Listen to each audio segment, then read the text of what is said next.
नमस्कार साथियों। आज हम डिस्कस करने वाले हैं जो ईरान और इजराइल युद्ध हो रहा है, जिसमें अमेरिका की भी भागीदारी है, जो मिडिल ईस्ट में अभी तनाव का माहौल बंद हुआ है। ठीक है, जिसमें हम चर्चा करने वाले हैं। अभी इस पे हम आपको बताने वाले हैं कि ये यूपीएससी के लिहाज से किस तरीके से इम्पोर्टेंट है। और अभी तक हम बता दें आपको कि 4 दिन हो गया है इस युद्ध को होते हुए। तो ये 4 दिन में क्या क्या नया अपडेट हुआ है, मैं उस सारी चीज़ों पे आपको डिस्कस करके बताऊंगा। तो बने रहिए हमारे साथ और हमारे यूट्यूब चैनल को सब्सक्राइब करना ना भूलें। तो नमस्कार साथियों, आज हम शुरू करते हैं मिडिल ईस्ट में चल रहे तनाव के चौथे दिन की हालत पर। हालात अब केवल इजराइल और ईरान के बीच झड़प नहीं रह गया है, इससे आगे बढ़ चुका है। इसमें अब अमेरिका की सीधी भागीदारी हो चुकी है और वैश्विक असर इसमें साफ दिखाई देने लगा है। चौथे दिन की सबसे बड़ी खबर यह है कि मिडिल ईस्ट के एक बड़े डेटा सेंटर पर हमला हुआ है अमेरिका द्वारा। और हमला और अमेरिका द्वारा अपने 2 दूतावास जो यूएई में थे अस्थायी रूप से बंद कर दिया गया। अब सवाल ये है कि अब तक क्या क्या हुआ है, ये संघर्ष किस दिशा में जा रहा है। ठीक है, ये संघर्ष किस दिशा में जा रहा है, आइए हम सबसे पहले समझते हैं कि तनाव बढ़ा कैसे। शुरुआत हुई इजराइल और ईरान समर्थित ठिकानों पर हमले से।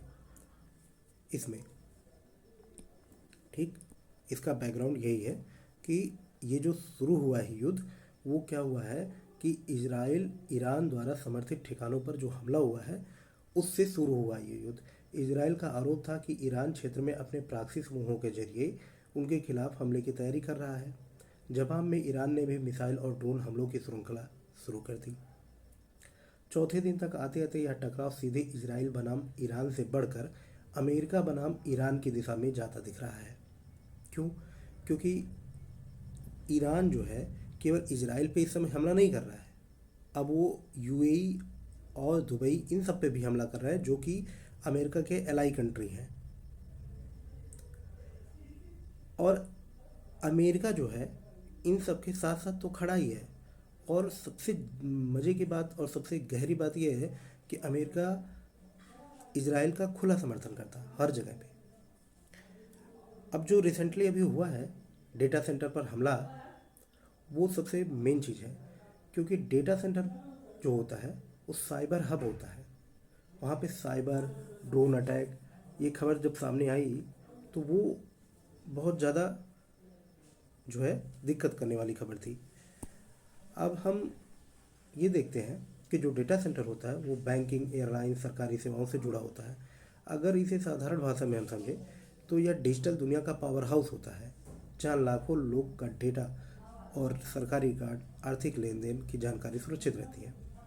ऐसे सेंटर पर हमला केवल सैन्य कार्रवाई नहीं होती है, बल्कि आर्थिक युद्ध का संकेत होता है। इससे यह साफ है कि अब लड़ाई केवल मिसाइलों से नहीं, बल्कि डिजिटल मोर्चे पर भी लड़ी जा रही है इस समय। ठीक, आगे हम दूसरी खबर देखते हैं। अमेरिका ने अपने जो 2 दूतावास थे, ठीक है, यूएस एम्बेसी, उसको गल्फ रीजन में बंद कर दिया है, अस्थायी रूप से बंद किया है। दूतावास जो बंद किया जाता है वो कोई छोटी बात नहीं होती है। इसका मतलब होता है खतरे का स्तर बहुत ऊंचा है।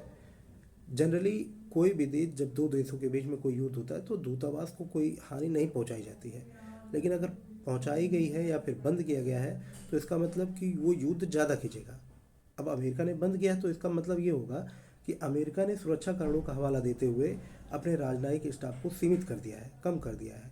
इससे यह संकेत मिलता है कि वाशिंगटन को आशंका है कि अमेरिकी ठिकाने भी निशाने पर आ सकते हैं। यह कदम अक्सर तब उठाया जाता है जब किसी क्षेत्र में युद्ध के फैलने का खतरा ज़्यादा बढ़ जाता है।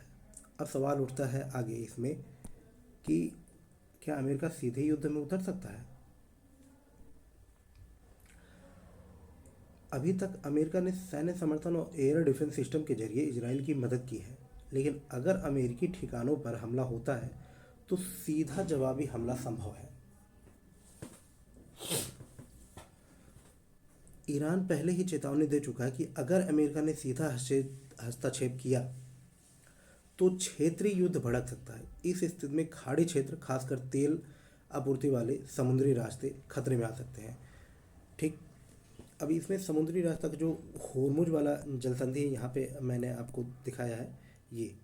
ठीक है, ये होर्मुज वाला, गल्फ ऑफ होर्मुज, ये ओमान वाला, ये सब पर्सियन गल्फ, ये वाले रास्ते दिक्कत में आएंगे। ठीक। यहाँ पे आर्थिक असर दिखने लगा है। अंतर्राष्ट्रीय बाजार में कच्चे तेल की कीमतों में उछाल देखा गया है। निवेशकों में चिंता बहुत बड़ी हुई है।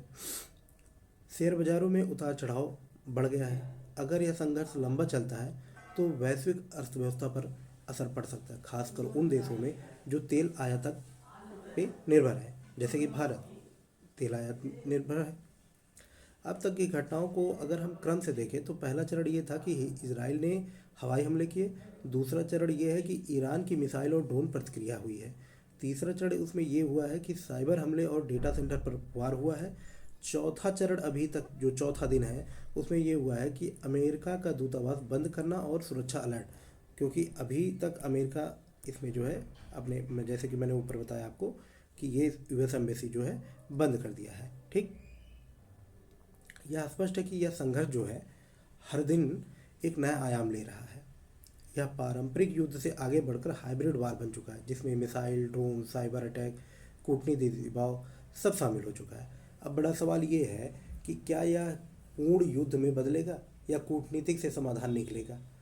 अभी तक संयुक्त राष्ट्र और कई देशों ने संयम बरतने की अपील की है, लेकिन ज़मीनी हालात पर जो माहौल है वो तनावपूर्ण अभी भी बना हुआ है।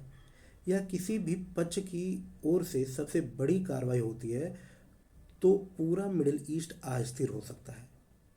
साथियों, चौथे दिन की तस्वीर जो है इसमें यह बताती है कि यह संघर्ष सीमित नहीं रह गया है।